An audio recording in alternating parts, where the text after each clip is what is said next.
So if you can, just picture being out on the water. It's September of 1998. Okay. You're off the coast of Marseille, right, in the Mediterranean Sea. And there's this commercial fisherman, Jean-Claude Bianco. Right, just a regular guy doing his job. Exactly. He's hauling up his nets, expecting, the usual catch of fish. But tangled up in this heavy, salt-soaked mesh, he finds this chunk of metal. Oh, wow. Yeah, and heavily impressive with, ocean growth and marine calcification. But he rubs away the grime, and he could just barely make out a few engraved words. It was a silver identity bracelet, wasn't it? It was. And it bore the names Antoine and Consuelo, and it had the address of a publishing house in New York City. That is just, the odds of finding that. Right, that tiny, tarnished piece of silver just pulls from the absolute immensity of the ocean. It essentially solves one of the greatest aviation mysteries of the 20th century. And, well, more importantly for us today, it offered the very first physical clue to the disappearance of the man who wrote what is arguably the most universally beloved children's book in human history. Yeah, Antoine de Saint-Exupéry. And welcome, everyone, to the Common Room. We're here at Chesterton Radio's little station. It is a really beautiful morning here, isn't it? It really is. It's a remarkably quiet Sunday morning here on Commercial Street in Atchison, Kansas. I don't know if you heard it, but the brass bell over the station door just rattled a few minutes ago in the wind. I did hear that, yeah. The coffee on this wooden table between us is fresh, it's steaming, and the sunlight is just starting to, catch the dust motes floating in the front window. It's the kind of morning that practically demands that we slow down. Totally. So we're taking a deep dive today into Saint-Exupéry's masterpiece, The Little Prince. And I think we really need to establish the sheer, staggering gravity of this book before we go any further. Because, well, it is so easy to casually dismiss it as just, a charming bedtime story. Oh, for sure. People see the watercolor drawings and just assume it's simple. Right. But the global footprint it's difficult to even comprehend. We are talking about well over 150 million copies sold worldwide. That's just wild. It has been translated into more than 260 official languages and dialects. Decades after it was published, it continues to sell roughly 5 million copies every single year. 5 million a year. Still. There is even a massive dedicated museum in Hakone, Japan, which features an exact architectural replica of the author's childhood chateau. Wait, a replica in Japan? Yes. Millions of adults travel there just to physically step inside the atmosphere of this narrative. That scale is crucial, I think, because it begs this massive question, why? What is it about this specific story that transcends culture, language, and generations like that? Right. What is the secret ingredient? Exactly. And for this deep dive, we are pulling from a really fascinating stack of sources. We've got psychoanalytical journals, historical memoirs, academic critiques, and even marine archaeology reports. It's a very eclectic mix. It is. And as we sift through all of this, we want to hold on to one guiding question for you all listening this morning. And that is, what do we lose when we grow up? And can we learn to see it again? That really is the heart of it. Because, returning to this book as an adult, it is a profoundly unsettling experience. Oh, completely. The text remains deceptively simple, but the implications change entirely depending on your age. Yeah, it reminds me of, the experience of revisiting your childhood home after being away for, say, 20 years. Oh, that's a great analogy. Right. You walk through the front door, and the architecture is exactly the same. The hallway's the same width. That window looks out at the exact same oak tree. The physical house hasn't changed a single inch. But you have. Exactly. Your lived experience, the fact that you've grown taller, accumulated emotional baggage, suffered heartbreak, paid mortgages, it completely changes how you fit inside those rooms. You are a different shape, so the space feels entirely different. Yep.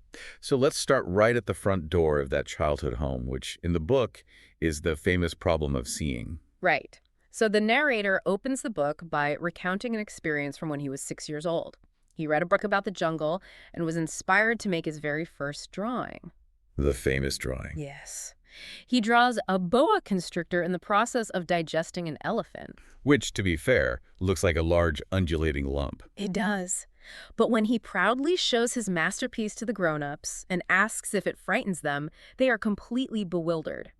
They tell him there is no reason to be frightened of a hat. Just a lumpy fedora. Exactly. They lack the imagination to see beneath the surface of the image, and the reaction isn't merely like neutral misunderstanding. They actively, aggressively discourage him. Yeah, they tell him to put away his colored pencils. Right. They advise him to abandon art entirely and devote his mental energy to geography, history, arithmetic, and grammar. They are essentially demanding that he stop imagining the unseen and start quantifying the visible. Let's view this through a psychoanalytical lens, actually, because our sources include this brilliant study published in the Sark Council Journal of Arts and Literature that applies Carl Jung's theories to this exact interaction. Okay, Jungian analysis of a children's book. I love it. It works so well. From a Jungian perspective, that child's drawing isn't just a cute doodle. It represents a vital stage of psychic and instinctive growth.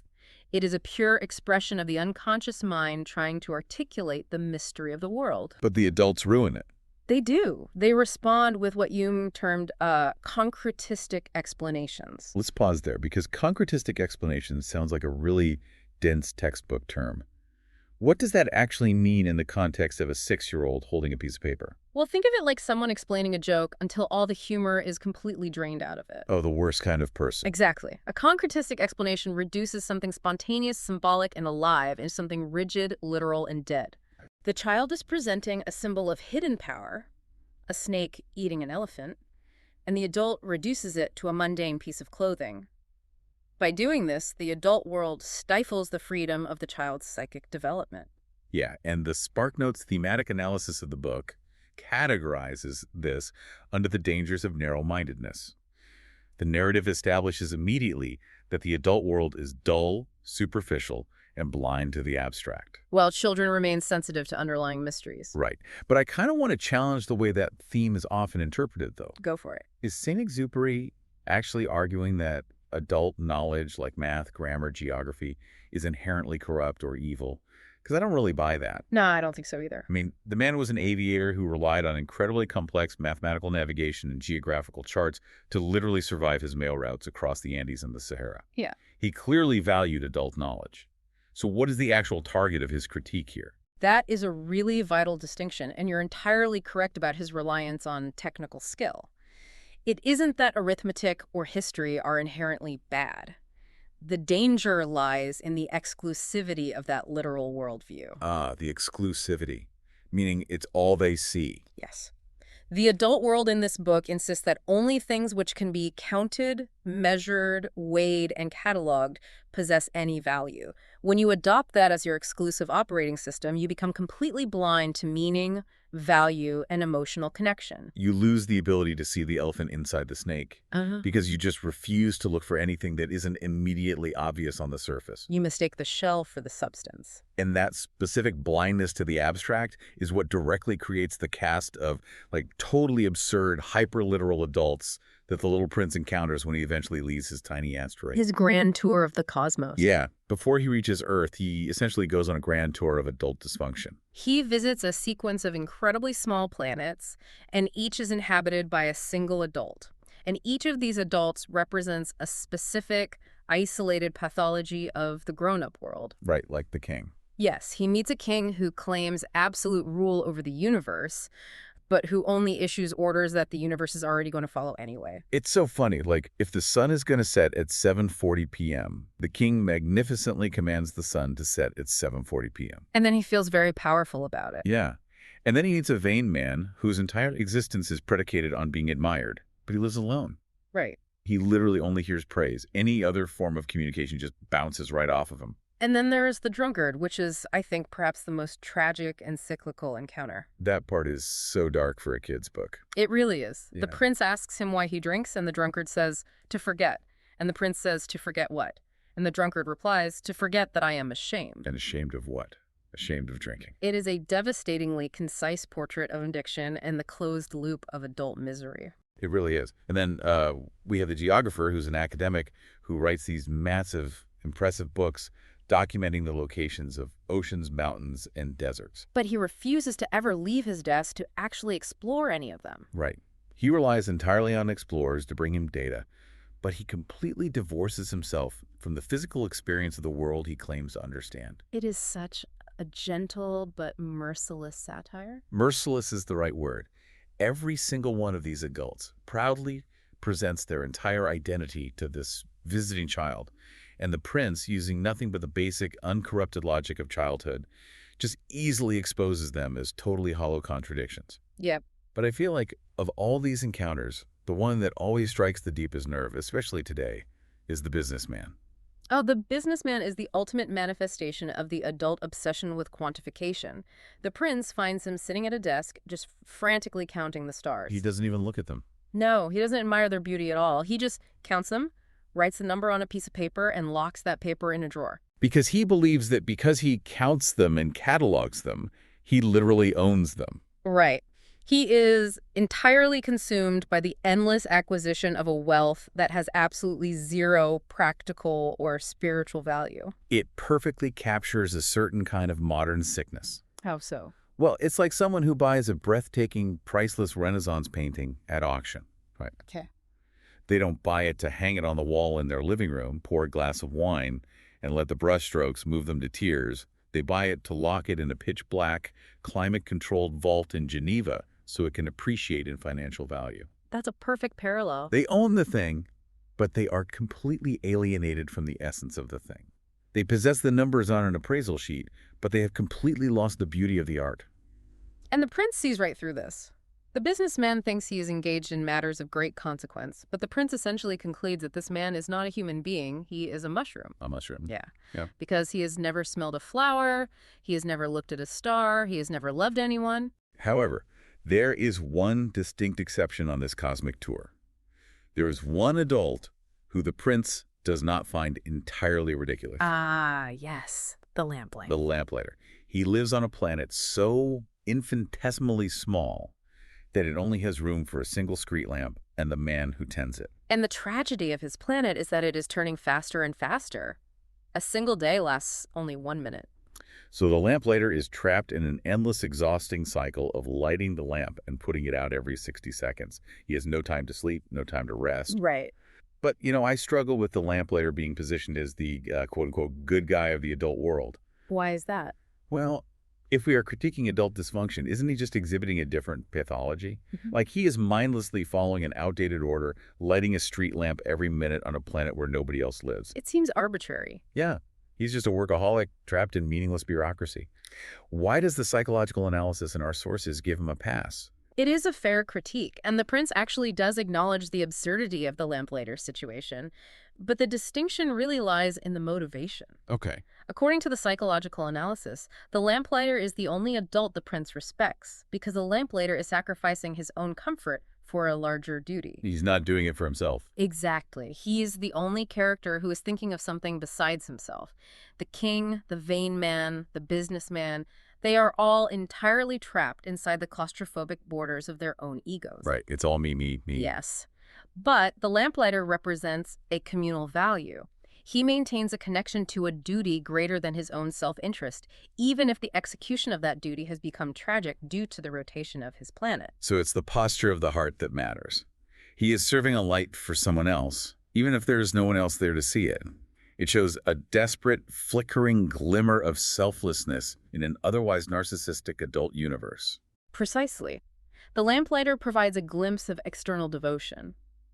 But the prince's most profound lesson in selfless devotion isn't actually found out there in the cosmos. No, it's waiting for him back on his own tiny asteroid, B612. And it takes the form of a very demanding flower. The rose.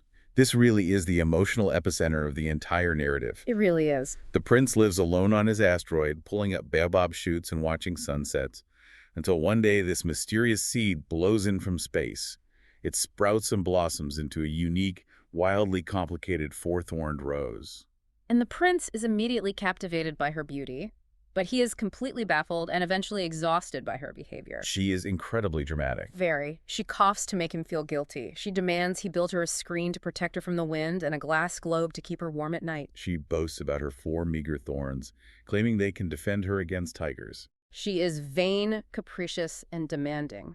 And the prince, who is young and doesn't understand the complexities of affection, becomes so frustrated by her inconsistencies and her apparent manipulation that he abandons her. You just lose. He literally flees his planet to escape her. And this is where the pristine philosophical fable collides head-on with the messy, painful reality of the author's own life. Yes, the biography really bleeds into the fiction here. Because it is widely documented that the real-life inspiration for the rose was Antoine de Saint-Exupéry's wife, Consuelo Soncin de Gomez. She was a Salvadoran French artist and writer. Right. And they met in Buenos Aires in 1930. And calling their marriage complicated feels like a massive historical understatement. It was an incredibly tempestuous, frequently destructive relationship. We actually have a profound source on this dynamic, Consuelo's own memoir, titled The Tale of the Rose. She wrote it in the late 1940s after his disappearance, but the manuscript was hidden away and not published until decades later.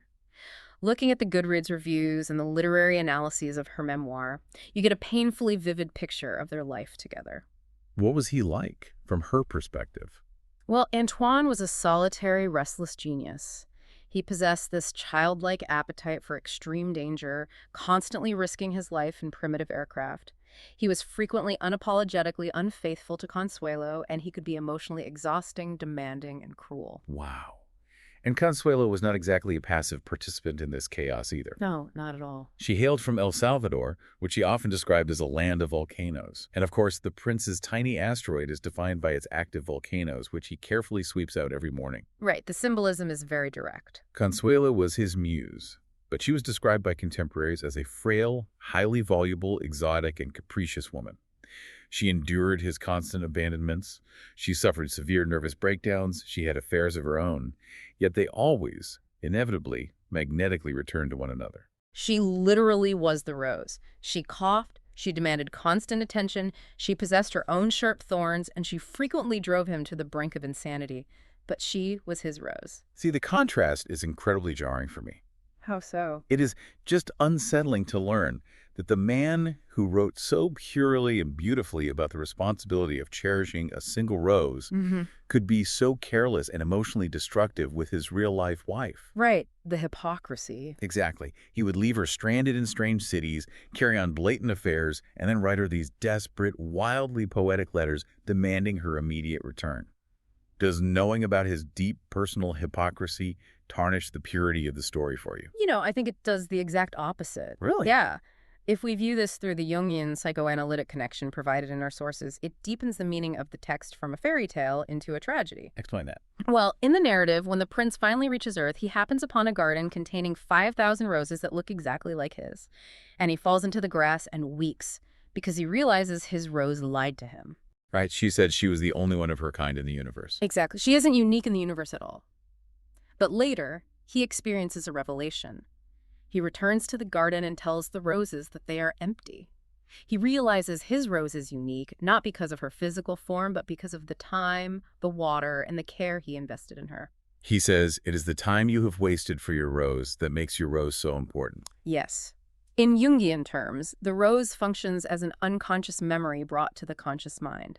She represents the prince's realization of self and his sudden crushing acceptance of personal responsibility. Oh. When you map that onto Saint-Exupéry's life, the fact that he struggled so profoundly with that responsibility makes the prince's realization read like a desperate, hard-won confession. Oh, that's powerful. He is writing the lesson he knows he desperately needs to learn, but perhaps feels incapable of living out. Exactly. He knows he has failed Consuelo, just as the prince failed the rose by running away. The prince says of his flower, "I ought to have judged by deeds and not by words. I was too young to know how to love her." When you read that, knowing the history of their marriage, that isn't a magical space boy talking about a talking plant. No. Yeah. That is a deeply flawed, middle-aged man sitting in exile, weeping over the wreckage of his marriage. It really is. And crucially, the prince does not arrive at this realization of his own failures in isolation. He only learns this profound truth about his rose and about the nature of love itself through the teachings of a wild creature he encounters in the desert on Earth. The fox. Yes. This brings us to what is arguably the most famous philosophical concept in the entire book, the idea of taming. Right. The prince meets this fox and wants to play, but the fox says he cannot because he is not tamed. The prince asks what that means, so the fox explains that to tame someone means to establish ties. The fox explains that right now the prince is just a little boy to him, exactly like 100,000 other little boys, and the fox is just a fox like 100,000 other foxes. They have no need of each other. They're strangers. Exactly. But the fox says, if you tame me, then we shall need each other. To me, you will be unique in all the world. To you, I shall be unique in all the world. And the fox then provides this incredibly beautiful, tangible example of how this process alters reality.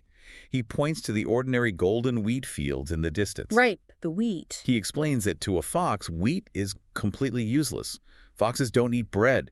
The wheat fields say nothing to him. They are just a feature of the landscape. But the prince has golden hair. Yes. If the prince tames him, the fox will suddenly love the sound of the wind blowing through the wheat because that golden color will serve as a physical reminder of the boy he loves. It changes everything. It does. The ordinary, indifferent world will suddenly hold subjective, deeply personal meaning. And the SAR Council Journal analysis identifies this interaction perfectly as an articulation of the Jungian concept of individuation. Okay, let's translate individuation for those of us not reading Jung with our Sunday coffee. Let's do it. Let's say you are driving in your car and a totally generic, overproduced pop song comes on the radio. Musically, it's nothing special. It's just sound waves. It's the wheat. Right. But if that specific pop song happened to be playing in the background during your first major heartbreak or the moment you met your spouse, hearing it 10 years later will make you pull the car over and cry. Because your brain has enchanted the mundane object. Exactly. The song ceases to be generic audio and becomes a unique symbol of your emotional history. That is exactly what individuation means in this context. It is the psychological process where the unconscious is brought to the conscious. So the subjective, deeply personal memories and feelings you hold inside are projected outward onto common physical manifestations in the world. Yes, the wheat ceases to be mere agricultural grain and becomes a symbol of love. The fox is teaching the prince that this is how we construct meaning in an otherwise indifferent, vast, and lonely universe. You invest yourself in another being, and in doing so, you animate the world around you. Perfectly said. But I think we need to introduce some friction here, because this concept of taming has another much more complicated layer to it. It does. We aren't just looking at this book as a timeless psychological fable suspended in a vacuum.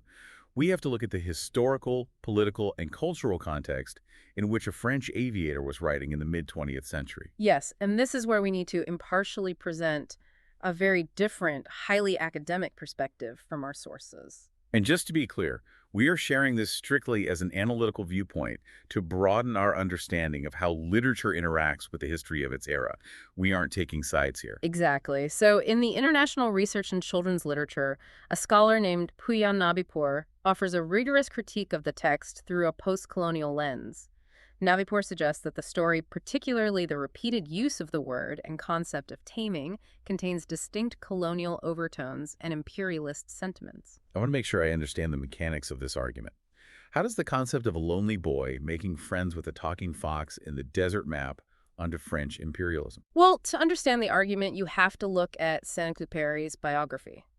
He spent years as a pilot flying airmail routes over North Africa and the Sahara for the Aéropostale. He lived in the French colonies. Okay, so he was a part of that machine. Yes.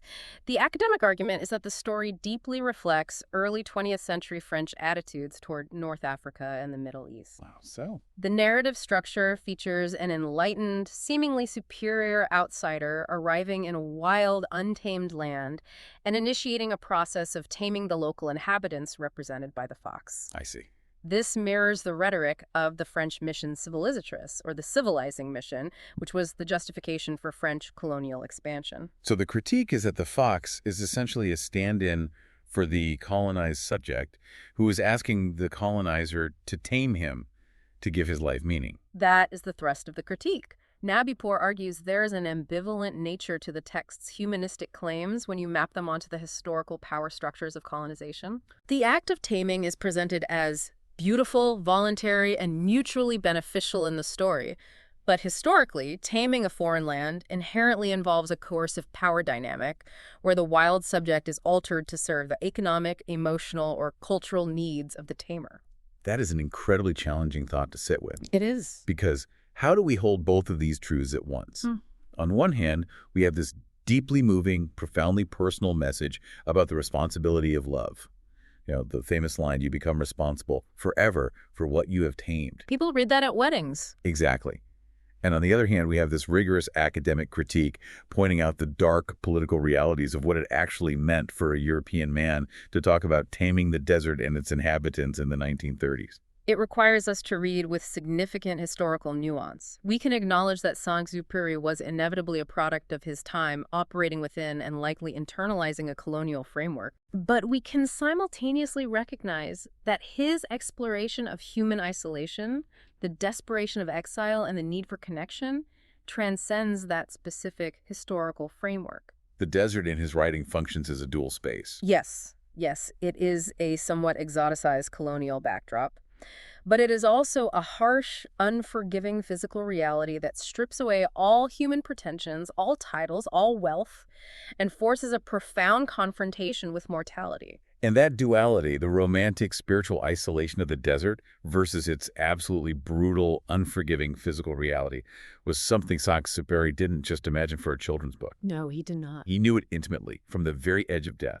That inability to connect with his wife in their apartment, that feeling of emotional exile, is perfectly mirrored by the literal physical isolation he repeatedly sought out in the sky. He was a restless man who was always running away. Which led him straight into the sands of the Sahara in December 1935. To understand the physical genesis of The Little Prince, we have to examine that crash. So what happened? Saint-Exupéry and his mechanic navigator, André Prévost, were attempting to break the airspeed record for a flight between Paris and Saigon to win a prize of 150,000 francs. A lot of money back then. A fortune. They were flying a Caudron Simon monoplane. Roughly 19 hours into the flight, flying at night through heavy clouds over the Sahara, they miscalculated their altitude and crashed violently into the desert at 170 miles per hour. My gosh, 170 miles per hour. Miraculously, the plane didn't erupt into flames, and both men survived the impact, but they were stranded in one of the most hostile environments on the planet. And the visceral details of this survival story are horrifying. They took an inventory of their supplies. They had a little bit of sweet white wine, a single thermos of coffee, a couple of oranges, some grapes, and a tiny ration of chocolate and crackers. That was it? That was it. For two men stranded under the burning Saharan sun with no radio to call for help. And the human body begins to break down rapidly under those conditions. Within a day, they were experiencing severe dehydration. By day 2 and 3, the lack of water induced profound physiological changes. What happens? They stopped sweating. Their vision blurred. They began experiencing intense auditory and visual hallucinations, seeing lakes and cities in the sand that vanished when they walked toward them. The brain is so desperate to survive that it literally invents water. It projects the thing you need most onto the empty landscape. Exactly. They were experiencing the absolute outer limits of human endurance. They were essentially waiting to die. But they didn't. No. Finally, on the 4th day, miraculously, they were discovered and saved by a Bedouin tribesman riding a camel who administered a native rehydration treatment that saved their lives. Yeah, and that profound near-death encounter with the desert, with the agony of thirst, with the cruelty of the mirage, and with the sudden, almost divine grace of rescue, it permeates every single page of The Little Prince. The landscape of the book is the landscape of his own near-death experience. But he didn't go home to Paris, sit down at a tidy desk, and write the book right away. No. The actual writing process happened years later under entirely different circumstances of exile. Because of the war. Yes. When World War II broke out, Saint-Exupéry flew reconnaissance missions for the French Air Force. But after the devastating Nazi invasion and the rapid collapse of France in 1940, he fled to North America. Right. He ended up living in exile in New York City and in a rented house on Long Island. And it was there, in a foreign country, grappling with the trauma of a conquered homeland, failing physical health from his multiple plane crashes, and the continuing tempest of his marriage to Consuelo, that he wrote this masterpiece. And we have this incredible source from the Marginalian detailing the original manuscript, which is currently held at the Morgan Library in New York. It's a fascinating artifact. It really is. The curator there, Christine Nelson, put together an exhibition that gives us a physical window into his chaotic genius. We aren't talking about a neatly typed, highly organized final draft. Not at all. We are talking about 30,000 words, nearly double the length of the final published book, scrawled frantically on fragile, translucent onion skin paper. And the physical artifacts left on those pages tell a story all by themselves. The manuscript pages are heavily stained with coffee. There are actual cigarette burns seared right through the paper in his early watercolor sketches. He was a mess. He was notorious for his terrible sleeping habits. He would write late into the night, frequently calling his friends at 2:0 or 3:0 in the morning to excitedly read passages aloud, always with a cup of coffee in hand and a cigarette dangling from his mouth. Imagine your phone ringing at 3 a.m. and it's Antoine screaming excitedly about a drawing of a sheep in a box. Right. He sounds like an absolute nightmare to live with, but you can feel the frantic energy. It paints such a vivid picture of a man writing desperately, almost as if he was running out of time and had to get this philosophy out of his body. Yes, and looking at the concepts he chose to delete is just as fascinating as what he kept. Oh, the Long Island joke. Yes. There's a specific detail in the Morgan Library exhibit where he originally wrote a passage meant to mock human self-importance. He wrote that if you gathered all of humanity together for a big meeting, every single person on Earth could easily fit onto a small Pacific island. But then, living in exile in New York, surrounded by American culture, he physically crossed out Pacific Island on the manuscript and replaced it with Long Island. It's such a wonderful localized joke. He grounds this universal cosmic philosophy in his immediate exiled reality. But the initial response to the book when it was published in 1943 was mixed, right? It was. People didn't know what to make of it. Was it for adults? Was it for children? But P.L. Travers, the author of Mary Poppins, she wrote a contemporary review for the New York Herald Tribune that I think perfectly captured the book's enduring essence. She was a brilliant critic. She noted that children understand the book instinctively because they quite naturally see with the heart. She recognized that the book strikes a chord in a place far beyond pure intellect, glowing there in the subconscious until the reader is mature enough or perhaps broken enough to fully comprehend it. She understood that it wasn't a book to be analyzed so much as absorbed. Yeah? The way he finally parted with the manuscript is legendary too, and it speaks to his state of mind. What did he do? Well, before he left the United States to rejoin the war effort, he stuffed his original drawings and his crumpled, burned, coffee-stained onion skin pages into a crumpled brown paper bag. Wow. He handed it to his close friend, Sylvia Hamilton, and told her, "I'd like to give you something splendid, but this is all I have." It is exactly like a message in a bottle, cast into the ocean by a man who knew deep in his bones that he was never going to return to shore. And indeed, he did not return. The author's life ended in a mystery that perfectly, hauntingly mirrors the sudden departure of his beloved prince. Let's talk about the mechanics of that final flight, because the archaeology of this mystery is absolutely astounding. It is. So on July 31st, 1944, at the age of 44, which eerily is the exact number of times the little prince watched the sunset on his tiny planet in a single day, Saint-Exupéry took off from an Allied airfield in Corsica. Okay. He was flying an F-5B variant of the P-38 Lightning. This was a twin-engine, high-altitude, high-speed reconnaissance aircraft. Serious machinery. Very. He was an aging pilot by military standards. His body was so battered from his previous crashes that he couldn't even turn his head to the left to check for any fighters, and he had to have ground crews help him physically dress in his flight suit. But he stubbornly insisted on flying a reconnaissance mission ahead of Operation Dragoon, the Allied invasion of southern France. Yes, he took off into the morning sky and he simply vanished. He failed to return before his maximum fuel exhaustion time. For 54 years, there was a massive investigative gap defined by a total absence of physical evidence. No crash site on land, no debris floating in the water. He evaporated into the sky, just like the prince. And that absence of physical data makes offshore investigations nearly impossible. The Mediterranean Sea is simply too vast and too deep to blindly search. But then we return to our starting point.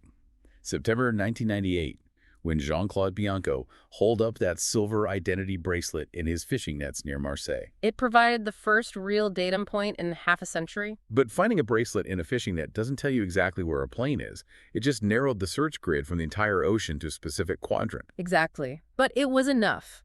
In 2000, a professional diver named Luc Van Rel was exploring the seabed near the island of Riu, roughly in the same area the bracelet was found, and he located a highly fragmented scatter of aviation wreckage. But identifying a sunken military aircraft decades later is an immense forensic challenge. Right, absolutely. When an aluminum airframe hits the water at high speed, it shatters into thousands of pieces. And over half a century, at a depth of 279 feet, the ocean aggressively attacks and integrates the metal. We're talking about galvanic corrosion, right? Yeah. How does that actually work underwater? Well, the saltwater environment acts as an electrolyte. When you have differing metal alloys submerged together, like the heavy steel bolts and the lightweight aluminum panels of a P-38, it causes an immediate electrolytic reaction. Basically act like a battery. Yes, exactly. And the less noble metal, the aluminum, degrades rapidly. On top of that chemical degradation, marine organisms colonize the surfaces, creating thick layers of rock-hard biological concretion. So it doesn't even look like a plane anymore. No, the wreckage ceases to look like an airplane and becomes unrecognizable, encrusted mounds on the seafloor. Furthermore, any painted military serial numbers on the exterior of the plane, which is how you usually identify an aircraft, would have been erased by the saltwater and sand abrasion decades ago. So if the paint is gone, the aluminum is dissolving, and the plane is in 1,000 encrusted pieces scattered across the dark ocean floor. How on earth do marine archaeologists prove that this specific pile of debris is Antoine de Saint-Exupéry's missing P-38? You have to bypass the exterior entirely and look for a permanent mechanical marker. During wartime production, the manufacturer, Lockheed, applied deeply punched factory markings to internal structural assemblies. Okay. To find these, the recovery team had to execute an incredibly complex, dangerous, underwater archaeological operation in 2003. They had to dive to 279 feet. Which is incredibly deep for a human being. Very deep. It requires specialist helium-based breathing mixtures and incredibly strict hours-long decompression protocols just to survive the ascent. Down in the dark, they had to surgically extract specific, dense mechanical assemblies from the debris field without destroying the fragile, oxidized metal around them. It is quite literally underwater surgery. It is. They eventually managed to raise a left turbocharger panel to the surface. In the laboratory, conservation technicians faced a delicate task. Removing the rock. Yes, the calcified marine biology was significantly harder than the degraded aluminum beneath it. If they used aggressive mechanical force, like a chisel or a grinder, to clean the rock off, they risked permanently erasing the very manufacturer codes they needed to find. Well, the stakes are so high. They had to slowly, meticulously stabilize the metal and remove the crust millimeter by millimeter. And when they finally cleared that final layer of concretion from the turbocharger joint, terrified they were going to scratch the metal. They found it. Deeply punched into the steel was the Lockheed factory marking 2734L. Wow. By consulting surviving World War II manufacturing ledgers, investigators traced that specific internal factory code to its corresponding military serial number.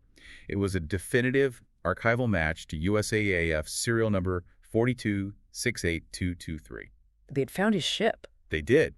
But here's the haunting part of the archaeology. The investigators examined the stabilized aluminum for any signs of mechanical tearing, ballistic impacts, or in-flight fire. What did they find? They found absolutely no bullet holes or recognizable shot marks on the recovered surfaces. The twisting of the metal indicated a violent, high-speed vertical impact with the water, but with most of the debris field still lost on the seafloor, they couldn't determine the cause. Was it a mechanical failure in the engines? Did his damaged body finally fail him and he lost consciousness? Was he ambushed by a German fighter, leaving fatal damage on a part of the plane they simply didn't recover? We just don't know. The exact cause of the crash remains a total impenetrable mystery. You know, in a strange poetic way, doesn't the fact that we have the physical metal of his plane, but absolutely no explanation for how he fell, echo the very end of the book? It is a remarkable parallel. At the end of the story, the prince realizes he cannot take his heavy physical body back to his star. He allows himself to be bitten by the yellow desert snake. The narrator watches him fall gently, like a tree. But the next day, when the narrator searches the sand, he cannot find the prince's body anywhere. The physical shell completely disappears, leaving the narrator and us only to look up at the empty sky. The physical evidence off the coast of Marseille conclusively anchors the aircraft's identity. But the sequence of events remains outside our grasp. What was essential about Antoine de Saint-Exupéry, his story, his spirit, his profound philosophy, remains invisible to the eye, but entirely present in our cultural heart. It's beautifully fitting, in a way. It is. Sitting here in the common room as the morning gets just a little bit brighter, the sunlight is shifting across the wooden floorboards, looking out the window onto Commercial Street. It makes you think about the namesake of this radio station, G.K. Chesterton. I was just thinking that. There is a genuine, quiet, profound parallel between Saint-Exupéry and Chesterton. Yeah? There were very different men in very different circumstances, but they both shared a desperate belief in wonder. They both argued passionately for the urgent need to recover a child's vision of the world. Chesterton constantly warned against the danger of taking ordinary things for granted. He believed that familiarity breeds a kind of spiritual blindness, where we stop seeing the everyday miracles unfolding right in front of us simply because we're used to them. Exactly. The adult looks at the drawing and sees a lumpy hat. The child sees a boa constrictor digesting an elephant. The adult looks at a dandelion and sees a weed to be poisoned. The child sees a marvel of biological engineering and a wish waiting to be made. They both believe that the greatest tragedy of growing up isn't paying taxes or getting older. It is losing that fundamental sense of gratitude for the sheer improbable existence of things. And that ties beautifully back to the final image of the stars at the end of The Little Prince. When the prince is gone, the narrator tells us that the stars will never look the same to him again. Because he knows that somewhere up there, on one tiny invisible asteroid, the prince is laughing. The stars suddenly sound like 500 million little silver bells. When someone we love is no longer physically present with us, they don't truly vanish. They permanently alter how we see the world. The ordinary world becomes charged with their memory. A field of ordinary wheat becomes golden hair. A generic pop song becomes a time machine.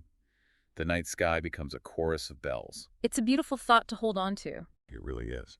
Which leaves us with one final provocative thought for you to mull over as your Sunday continues. As you listen to the brass bell over our door ring out into the streets of Atchison, what person, place, or entirely ordinary thing in your own life has become precious simply because of the time you have given to it, and have you remembered lately to really see it?